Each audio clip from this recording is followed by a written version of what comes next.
going into Gatlinburg that I've always wanted to stop at, and I just never have, and all the other times that we've been down there. And I said to Becky, I'm like, we're going to stop there this time. So it was the last day we were there. I pulled off the road and I went to this little antique store there, and I asked the guy, I'm like, do you have any old Bibles in here? And he's like, no, I don't have any old Bibles. And he went to this bookshelf behind the counter, and he pulled off the bookshelf like 3 rows of books. And all the way in the back, there were 3 King James Bibles that were like hidden away behind there, right? And this guy, they're up there on the counter, right? They're up there on the coat rack. There's 3 white ones. They're all colored white. This guy basically insisted that I not leave his store until I took these Bibles off his hands. So he gave them to me. I'm like, well, okay, I'll take them. Maybe I can give them to somebody or whatever. But like, it's just a weird. So, you know, we're in the middle of talking about all this history where people wanted the Bible more than anything else, right, in their language. And now the Bible is so prevalent and everywhere, and nobody pays attention to it. And they don't listen to it. They don't pay attention to it. And that story that I just shared with you is just sort of yet another sort of anecdotal evidence of that. But let's get started with the introduction. Last week in Lesson 125, we began looking at the 1557. Sometimes I wonder if I'm a little bit dyslexic. How many of you have ever noticed that when it comes to numbers, I often flip them when I read them out loud? Have any of you noticed that? Yes. You have noticed that, huh? I got a lot of problems, okay. But I do that, right? So we're talking about the 1557 Geneva New Testament. So we started looking at that last week in Lesson 125. In doing so, we covered the following topics. So we looked at some further thoughts on the reign of Bloody Mary. We looked at the religious makeup of the Genevan exiles. We discussed possible translators for who's responsible for the 1557 Geneva New Testament. Many believe that it was William Whittingham was the one who was primarily responsible. Remember, we talked about those I statements in the address to the reader. Then we talked about the prefatory information and features. So under that category, I'm just going to scroll up here. We looked at the title page, and we compared the title page to other title pages. And I see this is lagging now and not updating. So let me just try to refresh that and see if that does anything. It's probably not going to. All right, so there goes that part of what I wanted to do. But anyway, so we talked about the title page, and we compared the title page for the 1557 Geneva New Testament to other title pages in King James Bibles, or not King James Bibles, previous editions of English Bibles, specifically the Great Bible. We talked about Calvin's introduction. That introduction written by John Calvin that was translated into English from a previous French Bible that showed up in the 1557 Geneva New Testament, and then we looked at the address to the reader. And then we talked about other things related to the text. We talked about the font. We talked about the verse numbers, how this is the first Bible to put verse numbers in, and we discussed that. And then we also talked about the italics, that this is the first English Bible to use italics in the English text when identifying that that an English word was not necessarily corresponding with a specific Greek word, and to identify English words that are added to the text to complete the thought in English. The Geneva Bible, the Geneva New Testament is the first one to do that. And then we also looked at the book and the chapter headings. So that's kind of what we were looking at last time. So today in Lesson 126, I want to assess the biblical texts or readings found in the 1557 Geneva New Testament, and we would do so by comparing it with both William Tyndale and King James.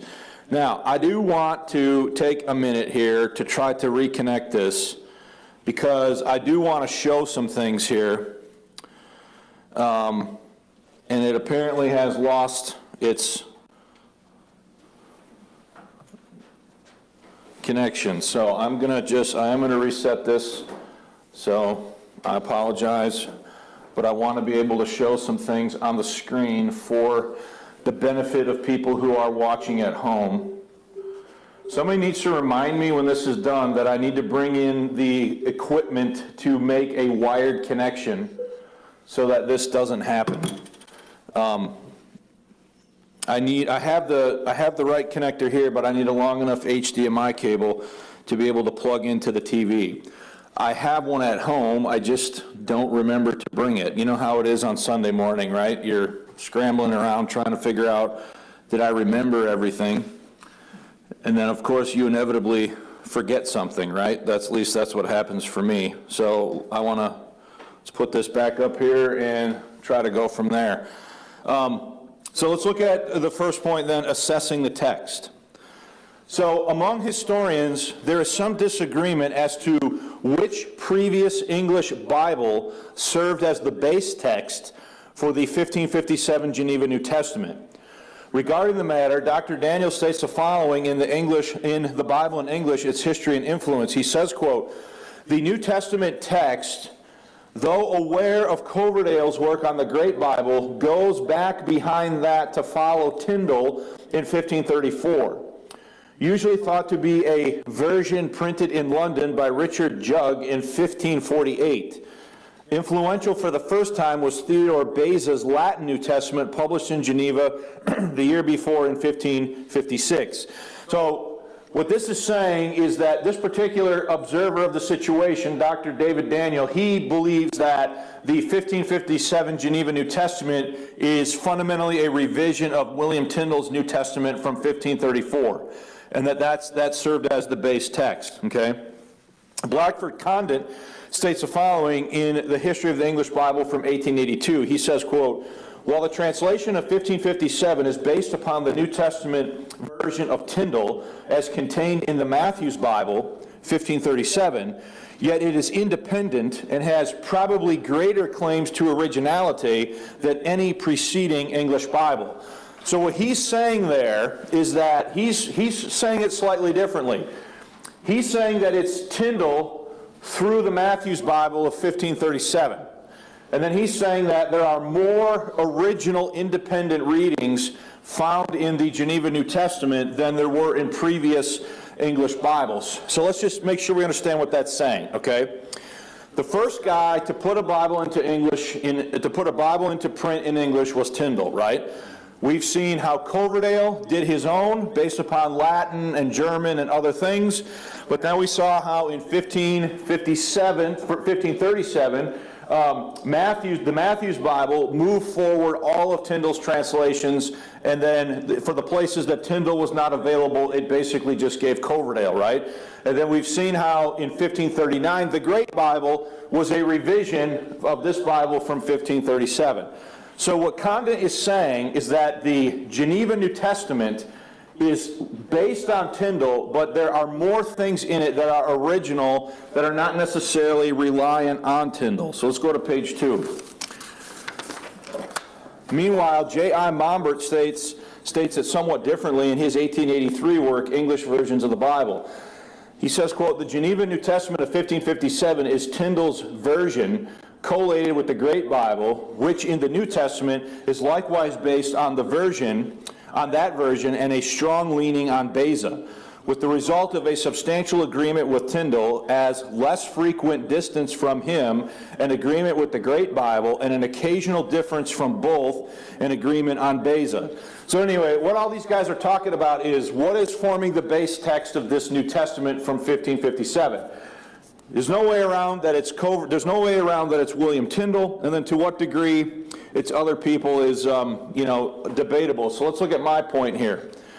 Well, it is interesting to consider different perspectives on this matter. In the end, it doesn't matter. Okay? In my estimation, in the end, it doesn't matter. Here's why.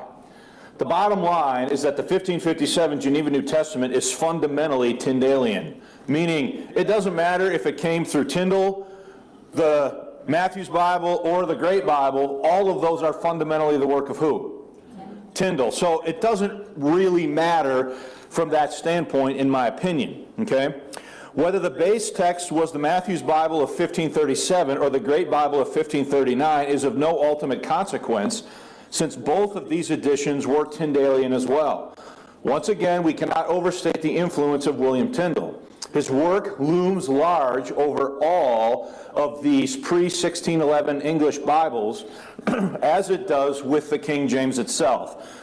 So it's interesting to read what Daniel and Momber and Condit and these guys say about this. It's interesting as sort of an academic understanding of what's going on, but in the end, it doesn't really matter in my estimation, because all of them are fundamentally the work of who? Tyndale, okay? So, next point, as I stated last week in lesson 125, I have not been able to locate a PDF of a 1557 Geneva New Testament. Therefore, my access to the text has been through Samuel Bagster's 1841 work, the English Hexapla, which presents the 1557 New Testament in its entirety in parallel columns, along with Wycliffe, Tyndale, Cranmer, which is the Great Bible, and Reams, and the Authorized Version. Now, I want to show you what I'm talking about here. So again, the wonders of the internet allow you access to things. So this document, this is my PDF copy of this document from 1841. This is the English Hexapla by this guy named Bagster. He put this together. So this includes Wycliffe, Tyndale, Cranmer, Geneva, the Reams New Testament, and then the Authorized Version. And it's in parallel columns. So I'm just going to scroll down here quickly and show you what this looks like, so that you can get a sense of what I'm talking about. So unfortunately, there's a lot of extra material here, so let's just go down to where so here we have the text, all right? So up here on this page, you have the Greek, and then underneath it, you have in parallel columns, you have Wycliffe from 1380, you have Tyndale from 1534, and then you have the Great Bible, the Cranmer Bible from 1539, okay? And then on the facing page, you have the Geneva Bible from 1557, the Reams New Testament, and then the Authorized Version, okay? So, I mean, these are really great finds when you come across this kind of stuff. So, my access to an ability to read this Geneva New Testament is coming to me through this document, because I cannot find a standalone PDF copy of this document, but we can access the 1557 text through Bagster's edition here, okay? So, again, I know not everyone like me wants to spend time looking at these things, but when you get into something like this and you compare readings in this kind of way easily, it's extremely fascinating to observe what's going on, okay?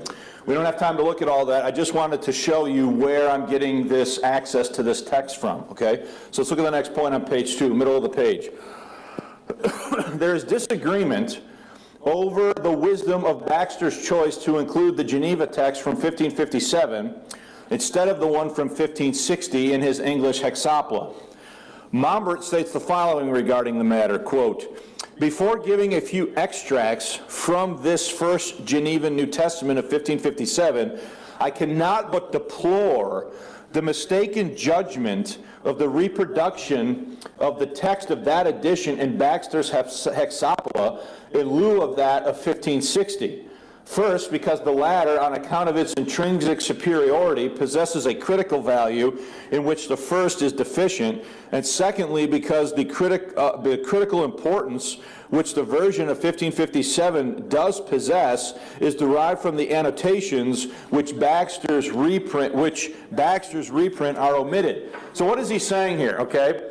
What Mombert is saying here is the guy who put this together should not have used this 1557 New Testament. He should have used the complete Geneva Bible from 1560, because that represents the Genevan tradition, if you will, in its most complete form. Is everybody following that?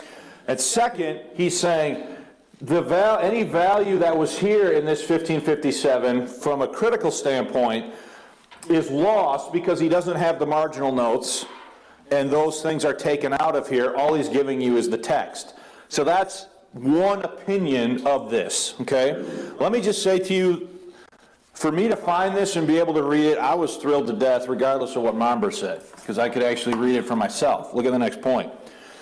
So according to Mombert, Baxter should have used the 1557 text instead of the 1557 text in his work.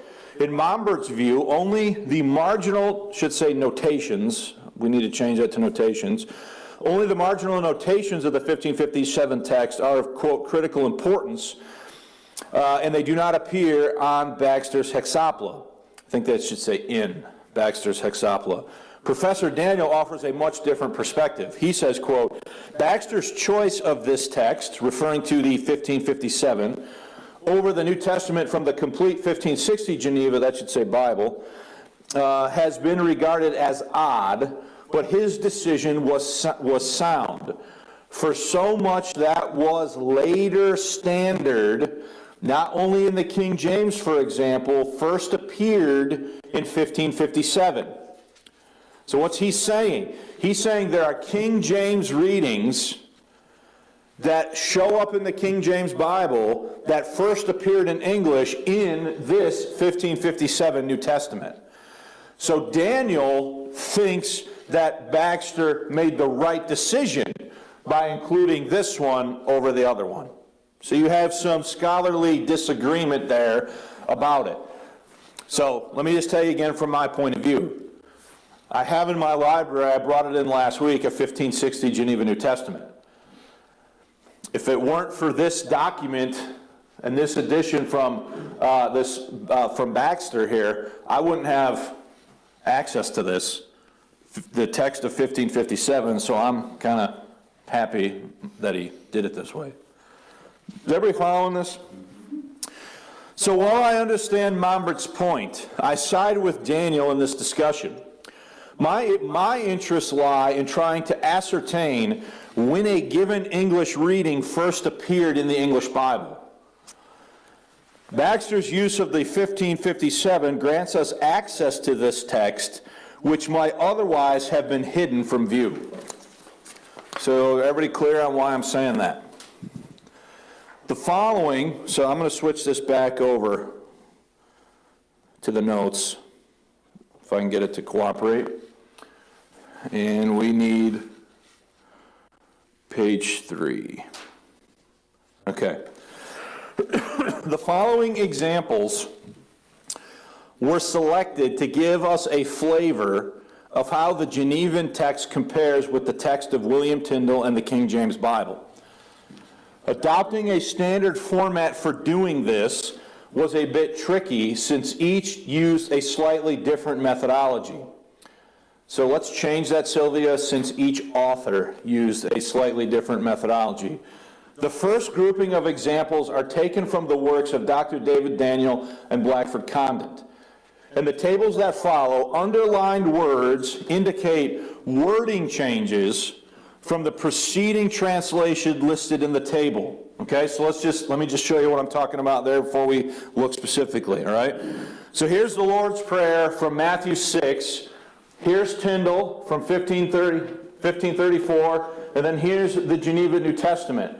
So underlines indicate wording changes from Tyndale. Underlines in the King James text would indicate wording changes from what? The Geneva, from the center column. So that's just explaining how I did this. Okay? Let's go back to the notes. So in the tables that follow, underlined words indicate wording changes from the preceding translation listed in the table. Please also note that I have updated the spelling of words wherever possible for increased readability. So I didn't change any words, I just updated how they were spelled so that you could actually read it. Okay? Now, before we go any further, let me say, I spent a long time trying to catch every word change, and eventually I went cross-eyed. So there's probably some in here that I've overlooked. If you encounter one, please point it out so that I can fix it in this. But when you're looking at this many verses line by line, comparing them line by line, is eventually you start seeing double, and I'm sure I missed a couple. So if you find one, underline it on your sheet and let me know, okay? So let's look at these. So the first one is from the Lord's Prayer, Matthew 6, all right? Now the first thing that I want to point out to you is a formatting issue, all right? Remember, Tyndale had no verse numbers. There were no verse numbers in Tyndale. So I left it like that with no verse numbers. The first Bible to introduce the use of verse numbers is the Geneva what? New Testament. So I've presented it to you exactly the way that it appeared in that particular edition. And then obviously this would be the King James text. All right? So as you work your way through this and you try to conduct this type of, sort of comparative study or collation, it does get a little bit frustrating. So let's just kind of go here line by line. So this is the Lord's Prayer, right? So Tyndale said, "Our Father which art in heaven, hallowed be thy name." Geneva, "Our Father which art in heaven, hallowed be thy name." Notice, is the punctuation different? Yes, there's a comma in the Geneva Bible after heaven. There was not in Tyndale. All right? King James, "Our Father which art in heaven, hallowed be thy name." So for verse 9, is the King James exactly identical to the Geneva? Even in punctuation? Yes. Is the text reading identical with Tyndale? Yes. So when I'm talking here about Tyndalian influence, since 1534, the wording of that verse never what? Changed in an English Bible. You following that? Okay. So the next bit. So this would be verse 10. Let thy kingdom come, thy will be fulfilled, Tyndale said, as well in earth as it is in heaven. Okay? Geneva. Let thy kingdom come, so that's the same. Thy will be done, even in earth as it is where? In heaven. So notice here we have a different wording. Is it saying the same thing? Is the substance of it the same? Yes. It's just a different wording, right? Then you come to King James. Verse 10, thy kingdom come, thy will be done. So here we have a slightly different punctuation. You have a comma here that you didn't have in the Geneva. I didn't underline punctuation. Maybe I should have, but I didn't. I'm just underlining in wording, okay? Now notice this. This is what you're familiar with, right? In earth as it is where? In heaven. So this is slightly worded different. The King James is slightly worded different from the Geneva, which is slightly worded different from who? Tyndale. But is the substance the same? Are they substantively communicating the same thing? Absolutely they are. Okay? Verse 11. So Tyndale, remember, he's not marking it. Give us this day our daily bread. Geneva. Give us this day our daily bread. Period. King James. Give us this day our daily bread.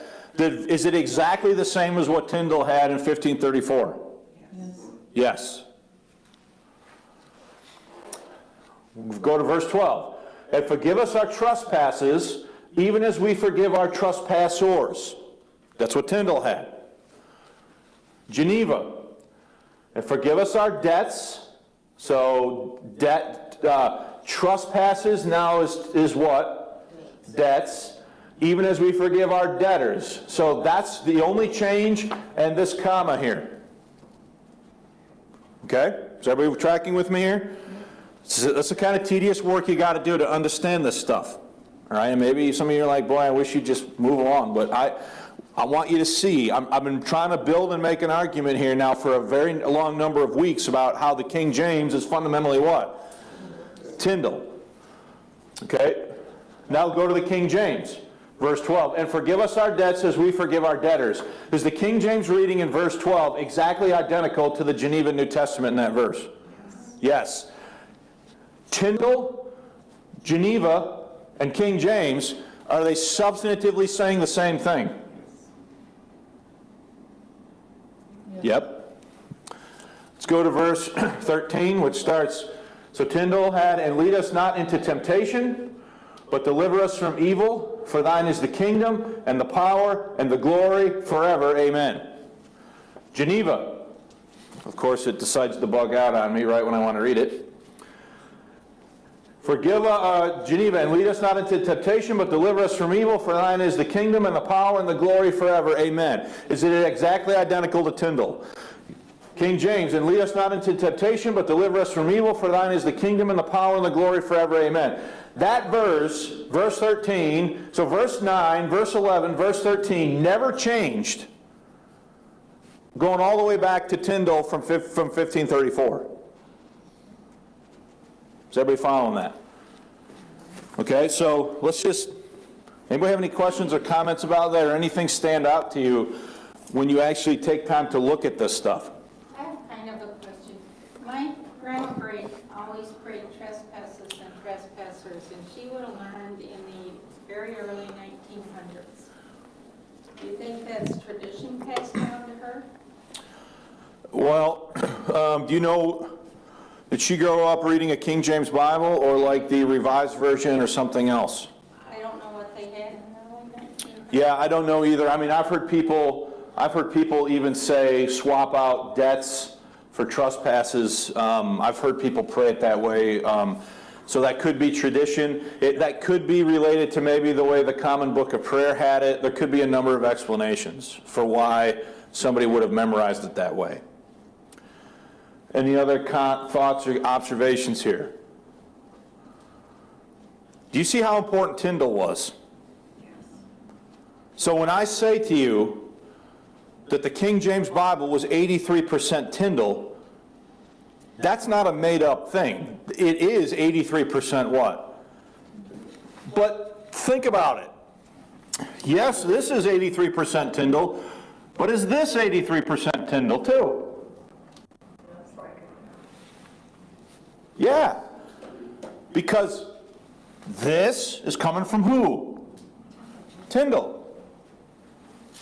Is everybody following that? Let's go to the next one, at Luke 15. Luke 15.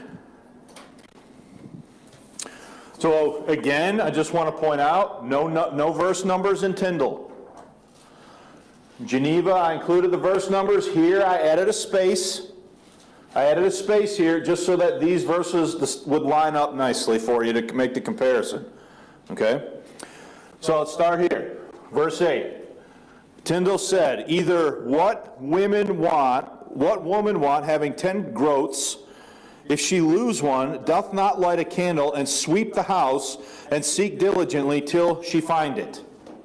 All right? Now, here we go now to the Geneva. Either what woman having 10 pieces of what? Silver. So 10 groats is changed to what? So groats, what do you suppose you'd find out if you looked up the word groats? It's a silver coin. It's a silver coin, it's a piece of money, right? So here the Geneva says 10 pieces of silver. Other than that, is the verse the same? Yep. Let's go to verse 9.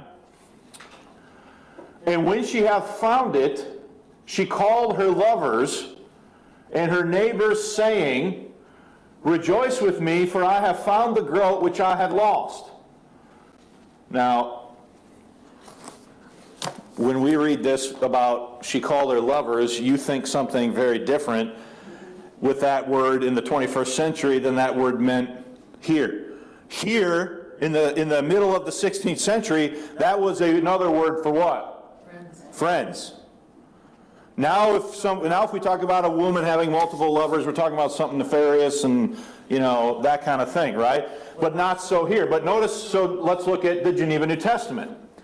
And when she hath found it, she calleth her friends and her neighbors. So lovers is switched to what?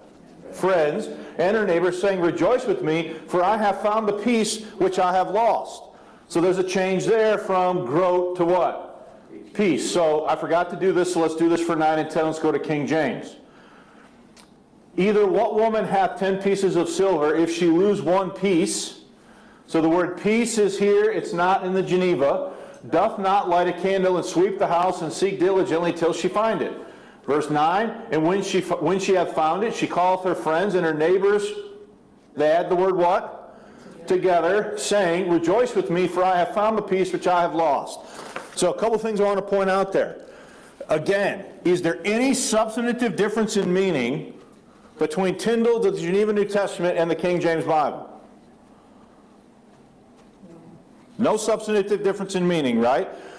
But we see the development of the text over time, and again, is what we end up with in the King James and the Geneva still fundamentally Tyndalian? Let's look at the last verse from this example, verse 10. So, Tyndale said, "Likewise I say unto you, joy is made in the presence of the angels of God when over one sinner that repenteth." Geneva, "Likewise I say to you, joy is made in the presence of..." Now I did do this. I'm pointing out here that they started capitalizing words like angels. Tyndale didn't have that what? That wasn't capitalized there, okay? Angels of God over one sinner that converteth is what the Geneva had. But now look at King James. "Likewise I say unto you, there is joy in the presence of the angels of God over one sinner that what? Repenteth." So the King James switches it back to what? Tyndale. To Tyndale. You guys need to understand that what we're doing here, I have never seen, maybe it's out there and I just haven't seen it, because I will admittedly tell you I haven't seen everything, okay? But I have never seen any King James Bible believer advocate break things down the way that I'm trying to break them down for you here. Because what I want for us to do, and for anybody watching this at home, is to really understand what is going on here. And the process and the progression that we're going through in the English Bible during these times that we're studying, okay? So let's look at the next part there. Regarding the comparison between Tyndale and the Geneva New Testament, Dr. Daniel states the following, and I think I've more than adequately pointed this out to you already, but the dependence on Tyndale is clear. But so are the changes from 10 groats to 10 pieces of silver, from her lovers to her friends. The older lovers did not have the sexual sense in Tyndale, as I already said. Though the Reims New Testament of 1582, on which it has so often been said that the King James revisers heavily relied, restored groats, King James itself gave pieces of silver from 1557. King James followed Tyndale's sinner that repenteth, rather than the 1557's a sinner that converteth, strikingly not taking the Reims sinner that doeth penance. And I'm glad they didn't say that. So let's just talk about that. That's total. If you say one sinner that repenteth or one sinner that converteth, is that substantively equivalent? Yes. But if you say sinner that doeth penance, is that a substantive difference in meaning? Absolutely. Big time. Okay? So again, people that are watching this and listening to this, what I'm saying is there latitude in the English Bible for different ways of saying the same thing? Yes. What I am still against adamantly is the idea of a substantive difference in what? In meaning. You can say one sinner that repenteth, or you can say one sinner that converteth, 6 of one, half a dozen of another, but you can't say one sinner that doeth penance. Because that's now a whole different what? That's a whole different thing. All right? So before we move on, any questions or comments about any of that?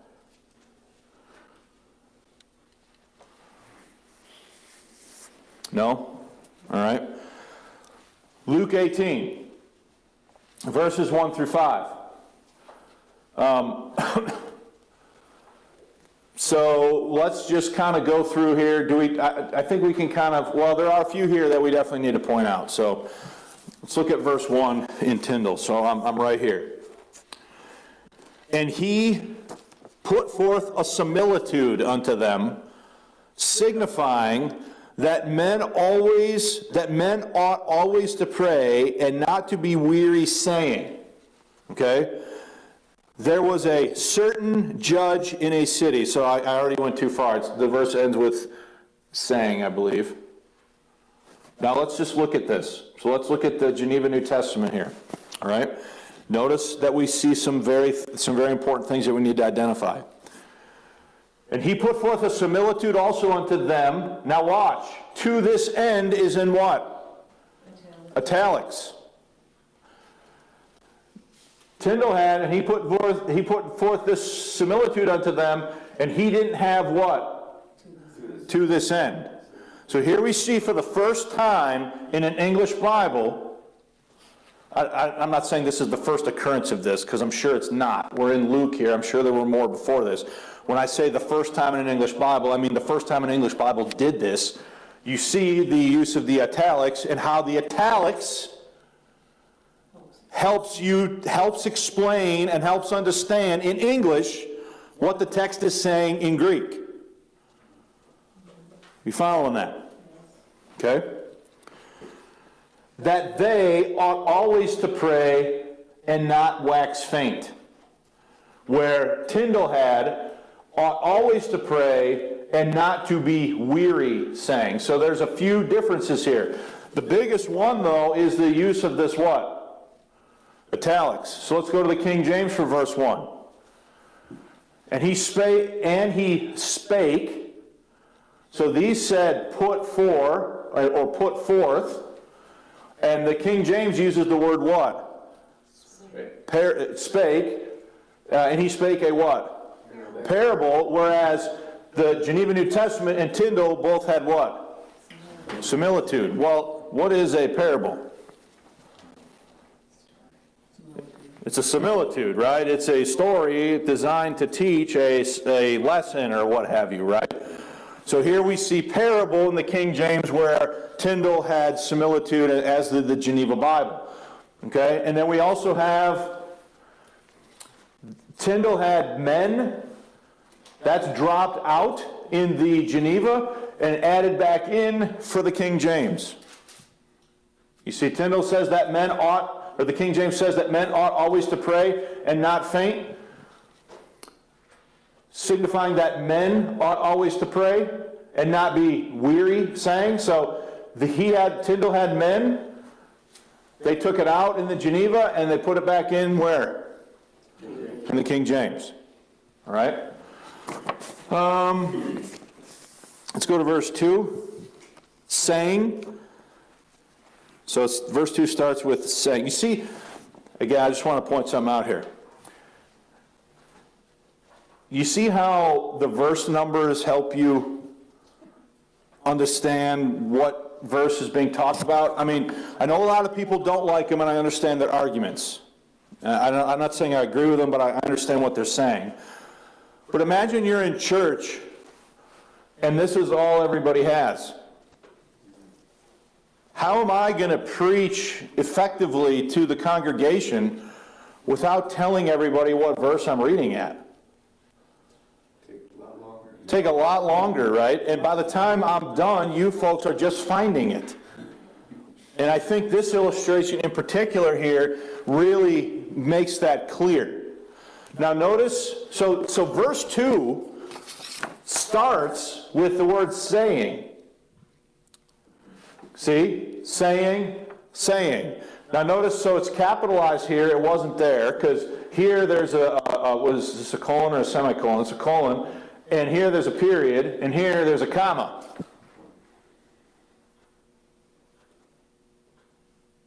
So you got a comma here at the end of verse 1, here you got a period at the end of verse 1, there you got a colon. So again, I kind of touched on this last week.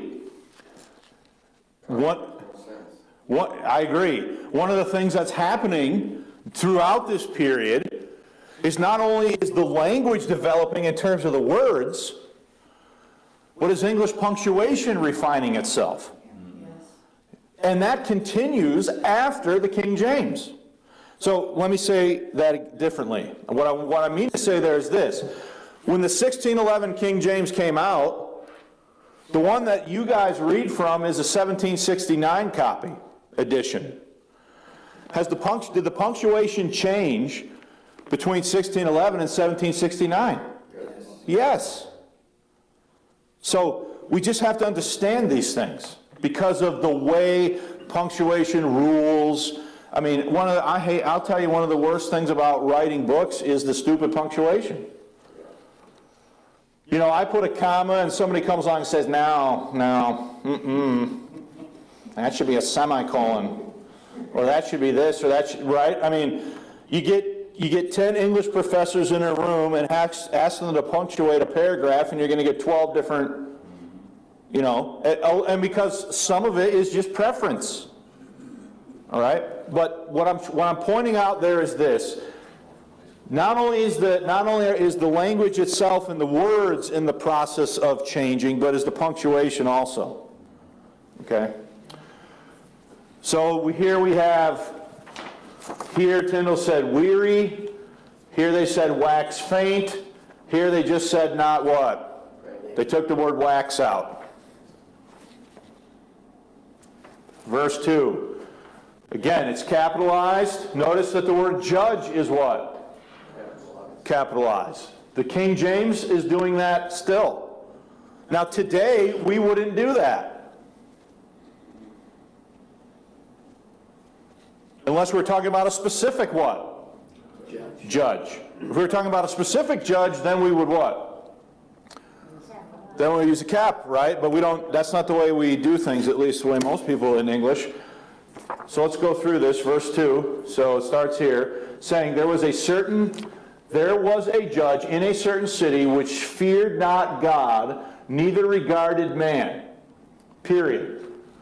Verse 2 in Geneva, saying, there was a judge in a certain city which feared not God, neither what? So the change is from regarded to what? Reverenced. Okay, King James.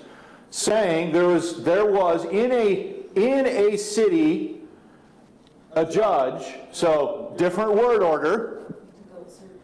Took out certain, different word order. They took out the word certain, but are they still talking about a city? So there was in a city a judge which feared not God, neither regarded man.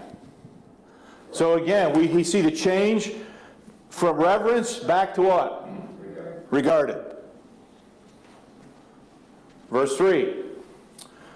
There was a certain widow in the same city which came unto him saying, avenge me of mine adversary.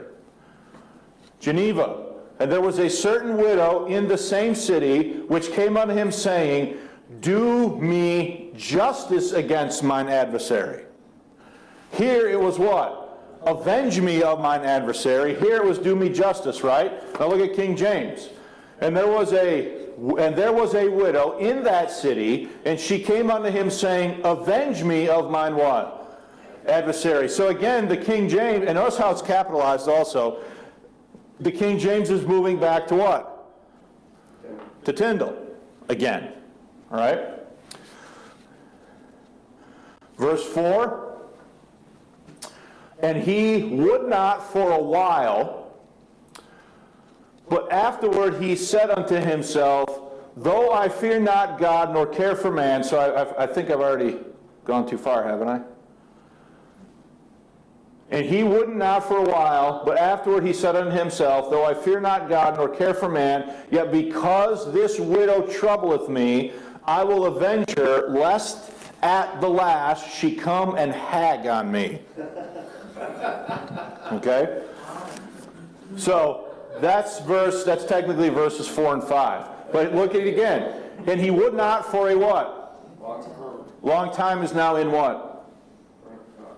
Italics. Here it said, and he would not for a what? While. Okay, he would not for a long time, but afterward he said with himself, so he's having this conversation with himself, though I fear not God nor what? Reverence man. Here he said, but afterward he said to himself, though I fear not God nor care for who? Man. Yet, because this widow troubleth me, I will do her right, lest at the last she come and make me weary with her importunity. I don't know if that's much better than hag on me, but Okay? Verse 4. And he would not for a while. King James. Notice what's missing. Long. The italics. The King James opted not to use the italics, and they go back more in line with who? Tyndall. And he would not for a what? For a while. All right? But he would not for a while, but afterward he said within himself, though I fear not God nor regard man, yet because this widow troubleth me, I will avenge her. So different word here. Here it was do her what? Right. What did Tyndall have? Avenger. Avenger.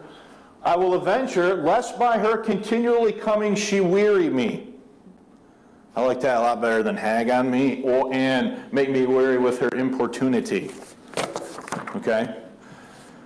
So, I'm not going through this just to tax your patience. I hope you're getting and observing some really important things here about what's going on.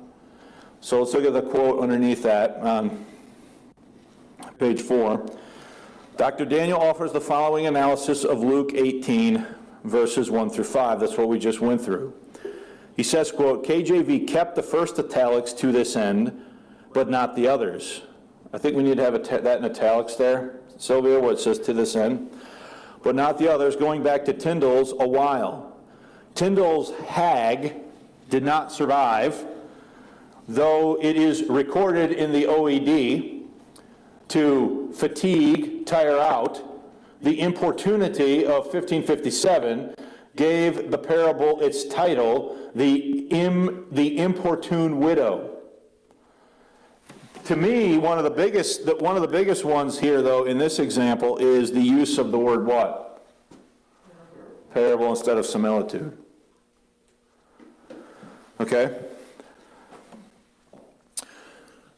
All right, so we got time for one more. And this is a really familiar one. Let me just make sure.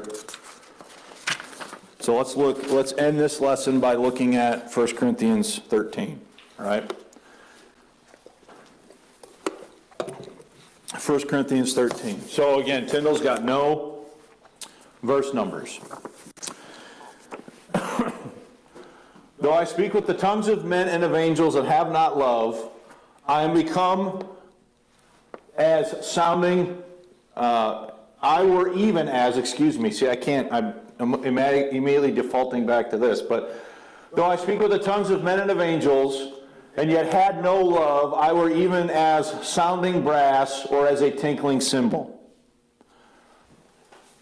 Geneva. Only change is the I am here. Did I miss one? Speak. Although, can you flag this for me to check that on the Geneva? I'm not sure. That might have been my mistake. You see why this is hard? I mean, you're comparing all the stuff, and eventually you're going to miss stuff, all right? King James. Though I speak with the tongues of men and of angels, and have not charity, I am become as a sounding brass or a tinkling cymbal. So here we have the word become, but notice this change. Every version before the bishops had love in this passage every time, and not charity. Okay? Every time you see charity in this passage, Tyndall, Geneva, Coverdale, Great Bible, the Bishop's Bible moves it from love to charity, and then the King James follows the bishops when they use charity. But right now, we're just comparing these three, and charity is a difference from what? From love. Why is symbol capitalized? What reason do they get for that? Tyndall? Yeah. I have no idea. I mean, maybe there's an answer that I just don't know about, but if you're asking me to give you one right now, I don't know the answer to it. All right? Sorry. Verse 2. And though I could prophesy and understood all secrets and all knowledge, yea, if I had all faith so that I could move mountains out of their places, and yet had no love, I were nothing. That's what Tyndall had. Geneva, and though I could prophesy and understand all secrets and all knowledge, yea, if I had all faith so that I could move mountains out of their places, and yet had not love, I were what? It's basically identical to what Tyndall had. Now look at the King James in the far column. And though I have the gift of prophecy and understand all mysteries. So secrets is changed to what? Mysteries. And all knowledge, and though I have all faith so that I could remove mountains and have no charity, I am what? Nothing. So you can see there the types of changes that are being made. So this is really long. Let's just go to page 5. Let's just look at some of the more significant changes, just for the sake of time. You have a significant change in verse 5. Disdaineth not as unbeseeming in the Geneva. King James has, doth not behave itself unseemly. So obviously, which one is more fluent? The King James is definitely much more fluent. Now, and I'm going to make this point again. Can anybody point out to me where verse 5 starts in Tyndall? You got to look at it for 20 minutes just to figure out where verse 5 would what? Where it would start. All right? And I'm asking you because I can't, it's not readily apparent to me either, and I've looked at it for a whole week. All right? Look at verse 8. Look at verse 8. Geneva, love doth never fall away, though that both prophecies shall be abolished, and tongues shall cease, and learning shall vanish away. Versus the King James, charity never faileth, but whether there be prophecies they shall fail, whether there be tongues they shall cease, whether there be knowledge it shall what? Vanish away. And I want to point something else out. Look at how they're spelling the word be. 2 E's. That's the way it was spelled in the 1611. And charity is different here than it was further up, right? Now, that might be my fault because I might have missed that one as far as updating the spelling. So we'd have to check that, Amy, to know for sure. But definitely you see some things. I've got examples at home, guys, of Genesis chapter 1 in the creation account where the King James spells the word be, B-E-E in one verse, and in the very next verse it spells it B-E. So there's a spelling variant within the text, literally within verses of each other. Okay?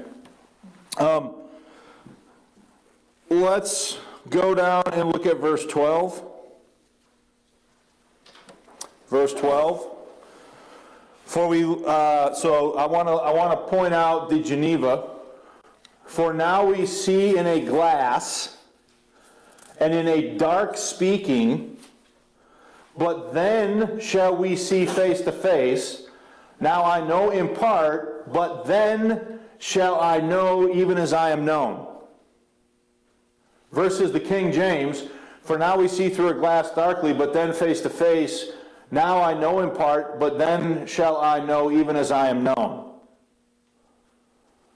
Tyndall had, if I could find it, he had, now we see in a glass, even in a dark speaking, but then shall we see face to face.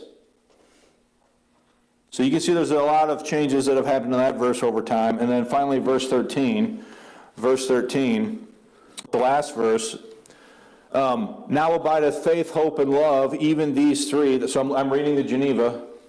But now abideth faith, hope, and love, even these three. But the chiefest of these is love. Go back and look at Tyndall. Let's go back and look at Tyndall. Now, Tyndall said, now abideth faith, hope, and love, even these three, but the chiefest of these is what? So that's exactly the same between Tyndall and the Geneva of 1557. And then the King James says, and now abideth faith, hope, charity, these three, but the greatest of these is what? Charity. So definitely, so they switch chiefest to what? Greatest, and they switch again love to what? Charity. All right? So if you look at bottom of page 5, textual examples. Okay, so if you just kind of leaf through the rest of this, what we're going to do is we're going to stop at the bottom of page 5, and then next Sunday, and this is actually good timing for me because it's a holiday week and I didn't know how much time I was going to have to put a lesson together for next week. So if we stop here, then I already have a lesson done for next week.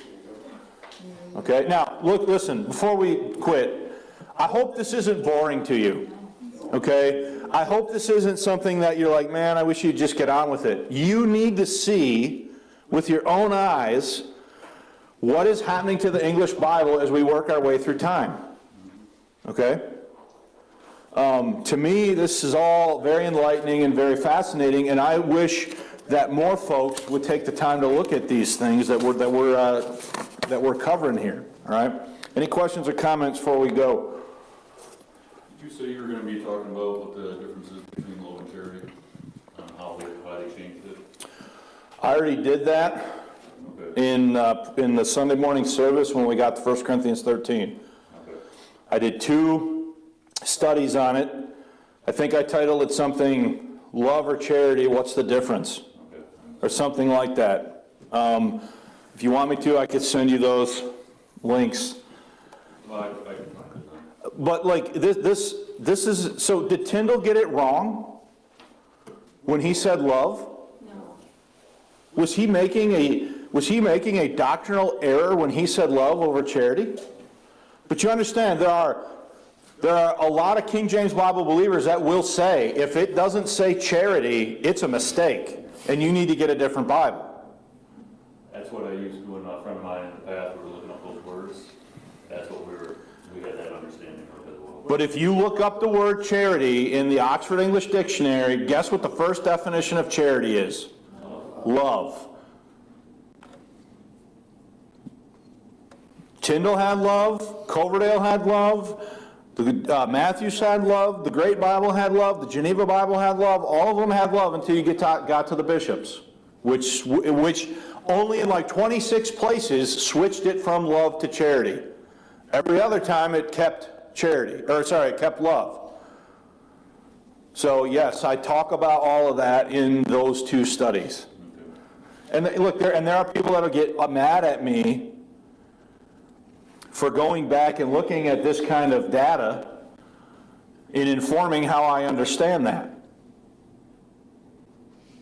Because they think that God somehow divinely imparted the word charity to the translators in between 1604 and 1611. And go ahead, Blake. No, that was my old understanding, was that God was basically the same thing, was helping them pen the King James, as my old understanding of it. So if I'm an Acts 2 Baptist person, like Gail Ripplinger, like Peter Ruckman, like the vast majority of defenders of the King James have been, I have no problem saying stuff like that. But if I'm a mid-Acts Pauline dispensationalist who believes that Paul is my apostle, and I believe that revelation and inspiration ceased when the Word of God was complete, because of what I believe about the spiritual gifts, I cannot say now that between 1604 and 1611, God did some extra, special, divine work in English, because it's inconsistent with what I say I believe about these other things.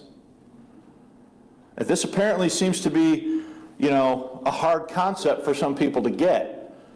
But I guess it is what it is in that regard. But we definitely have to quit It's a good question. Remind me to send you those links, though. All right, we're going to resume next Sunday at the top of page 6.